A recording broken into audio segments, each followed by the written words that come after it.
quien, en las sombras, deseó transformar a Burkina Faso en el próximo epicentro de una guerra secreta que podría consumir a millones, y cómo una sola noche de octubre selló el destino de todo un pueblo. Esta pregunta, aparentemente simple, esconde la complejidad de siglos de historia, de intrigas internacionales y de la eterna lucha de una nación por su derecho a decidir su propio camino.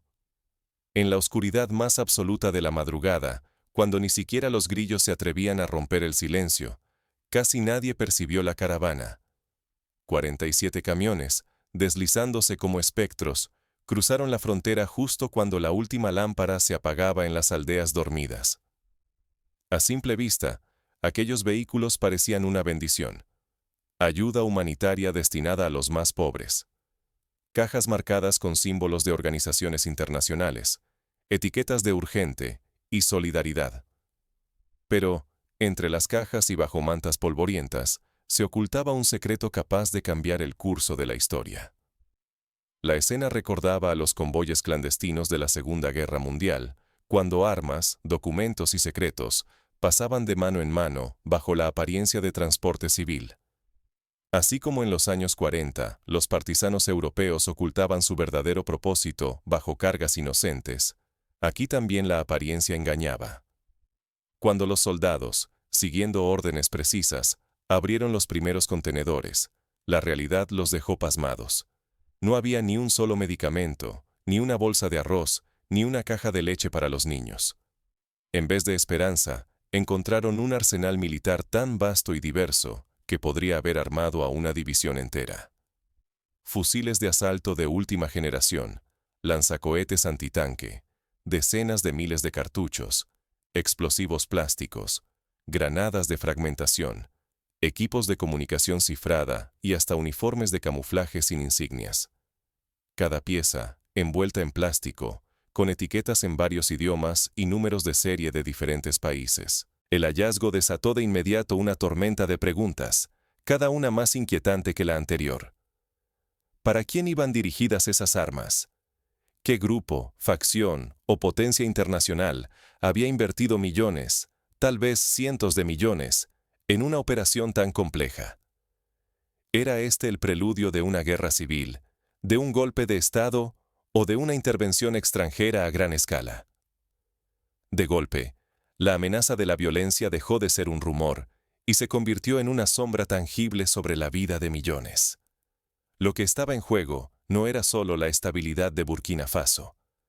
Como en el efecto dominó de las guerras balcánicas en el siglo XIX, el destino del Sahel y de África Occidental entera pendía de un hilo. Un solo error, una pequeña distracción, y millones de personas podían verse atrapadas en una espiral de violencia, desplazamiento y destrucción comparable a la que vivió Siria en la última década, o Ruanda en 1994. Esta vez, sin embargo, la nación reaccionó a tiempo. Gracias a una combinación de inteligencia militar, tecnología de vigilancia y la intuición política del presidente Ibrahim Traoré, se logró frustrar una conspiración de dimensiones históricas. Una intervención que, según expertos internacionales, evitó la mayor crisis bélica en el oeste africano desde la caída de Gaddafi en Libia. Para entender el alcance de este descubrimiento, es imprescindible sumergirse en los detalles de la operación y en las fuerzas ocultas que situaron a Burkina Faso en el centro de una batalla por la soberanía, la libertad y, en última instancia, el futuro de todo un continente. ¿Quién estaba detrás de la caravana y cómo supo el gobierno anticipar una amenaza tan sofisticada? Para responder, debemos retroceder unas semanas y sumergirnos en el clima de tensión creciente que se vivía en la región. Días antes de la interceptación, burbujas de desconfianza recorrían Ouagadougou. Informes de inteligencia señalaban movimientos extraños en la frontera sur, rumores de grandes sumas de dinero circulando entre agentes desconocidos y mensajes cifrados interceptados en idiomas poco habituales. El eco de lo que sucedió en la República Democrática del Congo, cuando la inestabilidad interna facilitó la entrada masiva de armas extranjeras, era ineludible. El 11 de octubre, la noche elegida para el operativo, fue testigo de un despliegue sin precedentes. Drones de reconocimiento, similares a los utilizados por Israel en la Franja de Gaza, sobrevolaban la zona captando imágenes térmicas. Cámaras ocultas, instaladas días antes en los árboles y postes de la carretera secundaria, transmitían en tiempo real cada movimiento. Los comandos especiales, equipados con visores nocturnos y chalecos balísticos, aguardaban en silencio absoluto, preparados para actuar en segundos. El presidente Traoré, enfrentando presiones internacionales y consciente de la fragilidad de su gobierno, decidió liderar la operación en persona, al igual que hizo Charles de Gaulle durante la liberación de París.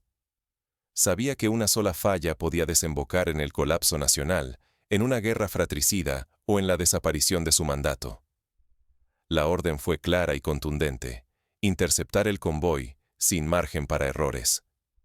Cada soldado sabía que una sola bala perdida, un solo camión escapado, podía significar la muerte de miles y la destrucción de todo un país.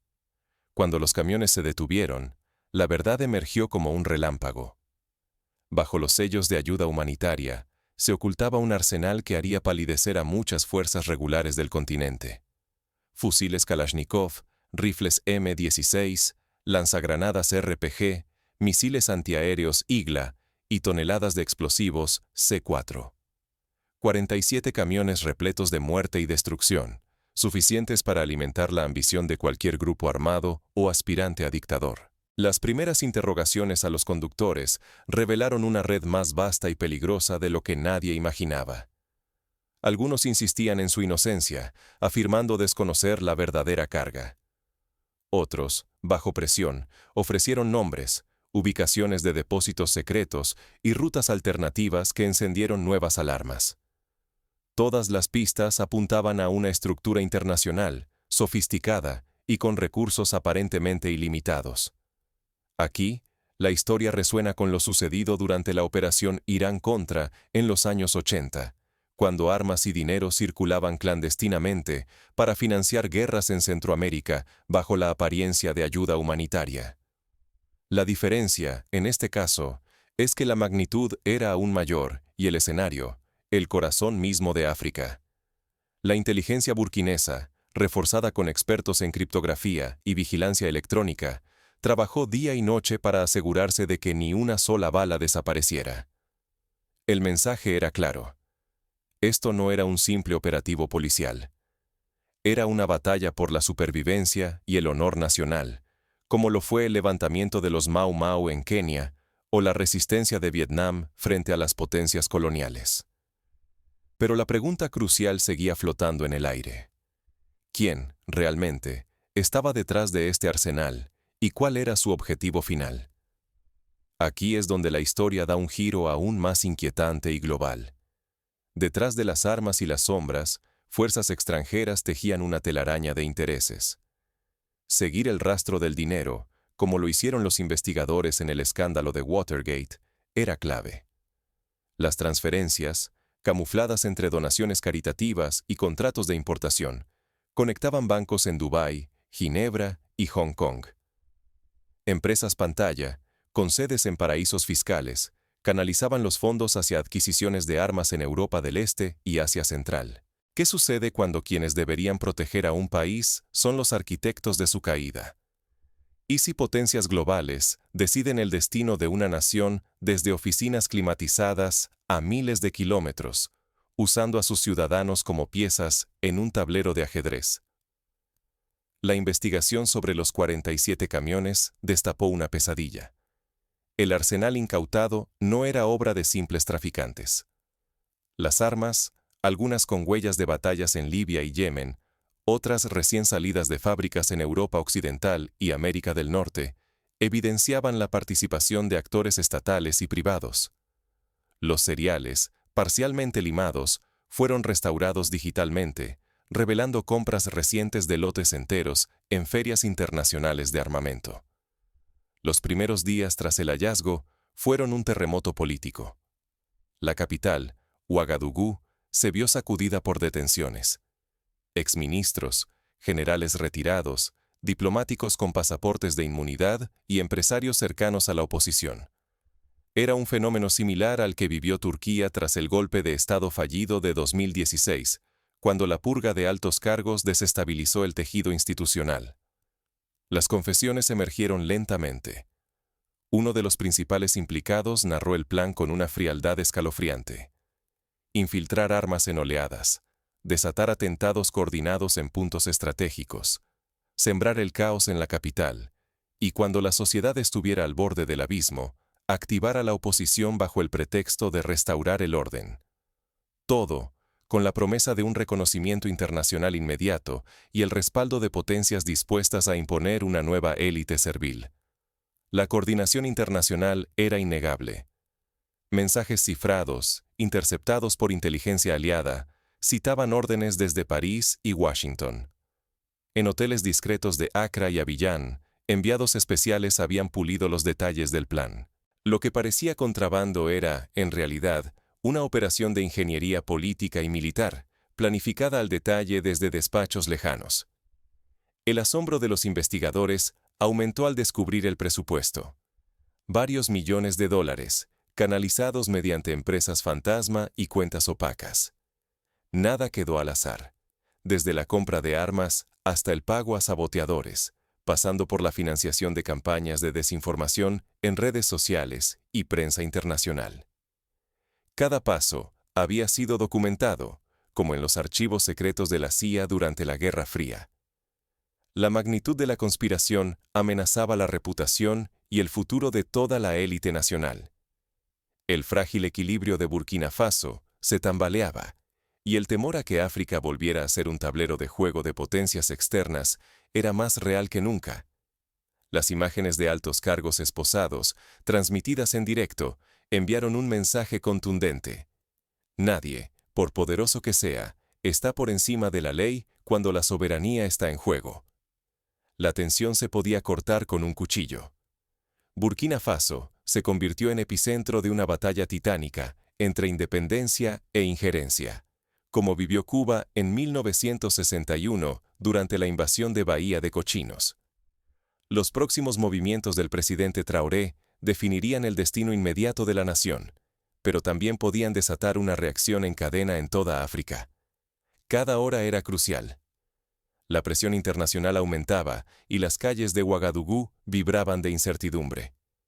El presidente debía decidir: ¿resistir o ceder ante los titanes extranjeros? Para dimensionar la tensión, basta recordar la crisis de los misiles en Cuba, cuando el mundo contuvo el aliento durante 13 días, temiendo una guerra mundial. Lo que empezó como una operación militar secreta se transformó en el inicio de una era. Una vez expuesto el complot, Traoré y su gabinete convocaron a una inédita conferencia de prensa. Sobre la mesa, desplegaron pruebas, fotografías, documentos, armas con números de serie extranjeros y grabaciones de confesiones. Con voz firme, el presidente acusó a potencias extranjeras y declaró que nunca más se tolerarían injerencias en el destino de su pueblo. La noticia se expandió como pólvora. En pocas horas, las autoridades burkinesas mostraron públicamente a los capturados. Varios extranjeros, algunos con pasaportes diplomáticos falsos, otros identificados como agentes de inteligencia.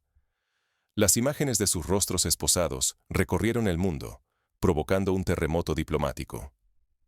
En las capitales occidentales, los gobiernos exigieron explicaciones y la liberación inmediata de sus ciudadanos. En el sur y el este la reacción fue opuesta.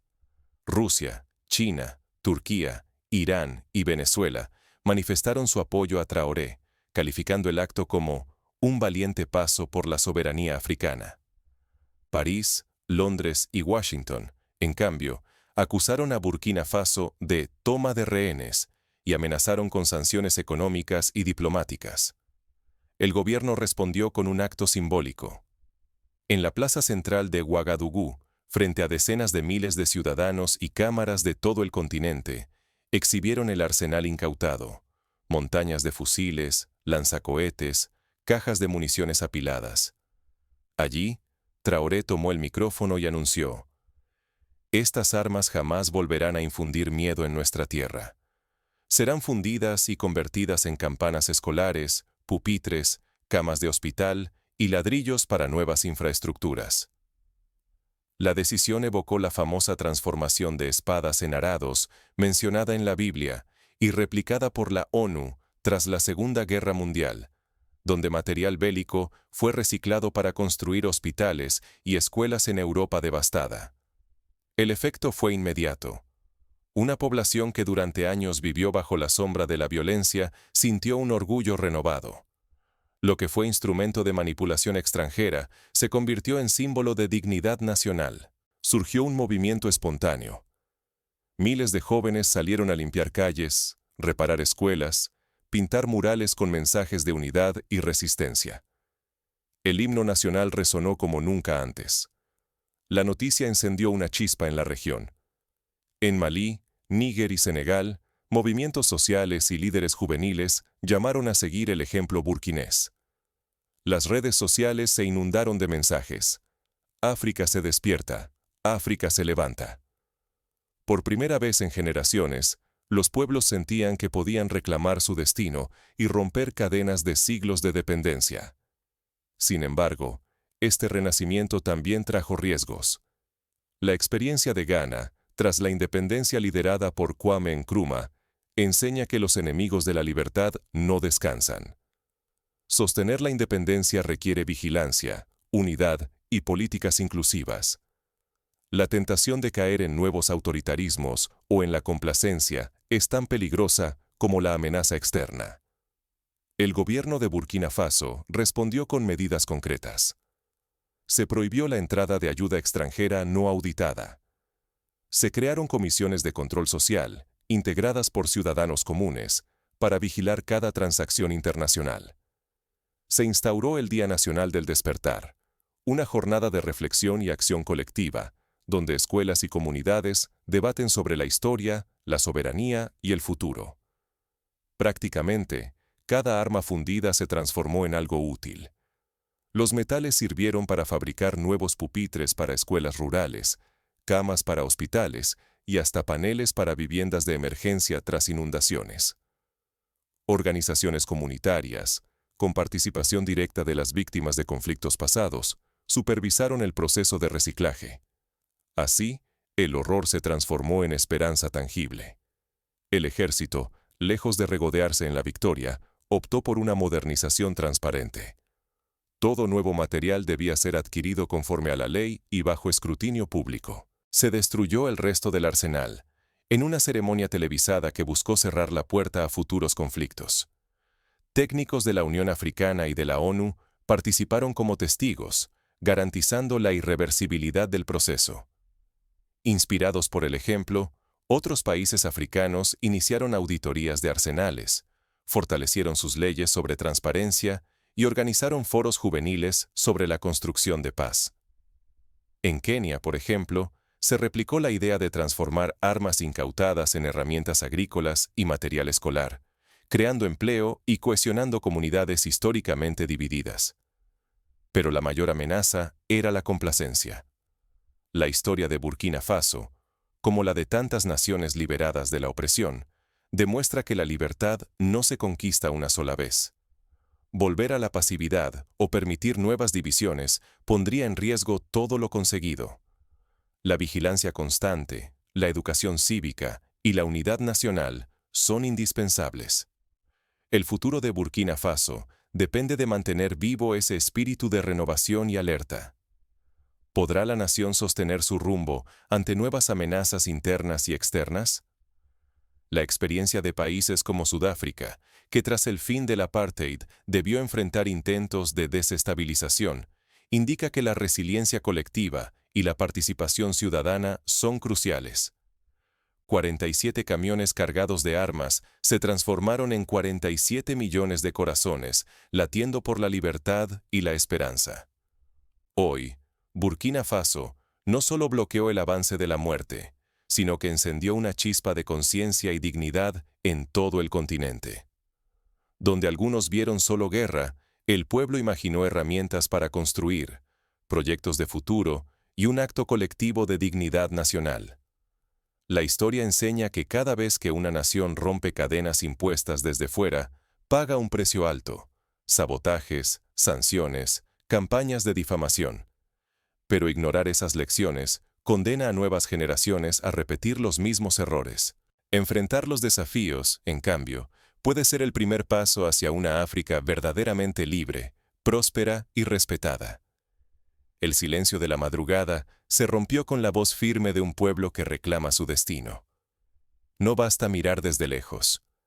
La soberanía se defiende cada día, en cada acto y en cada recuerdo que compartimos. ¿Quién decide el futuro de África? ¿Quién protege su verdad ante la manipulación? Si esta historia te conmovió, no te quedes inmóvil. Pregúntate, comparte este video y únete al debate. Tu voz es parte de la memoria colectiva que hoy estamos forjando. Porque el mayor peligro no son solo las armas que llegan, sino el olvido, la indiferencia, la pasividad que permite su entrada. El destino de millones depende de nuestra capacidad de recordar, resistir y actuar. ¿Seremos simples espectadores o protagonistas activos de nuestra historia? Esa elección, hoy, está en tus manos. Burkina Faso ha mostrado el camino. Depende de nosotros construir el futuro.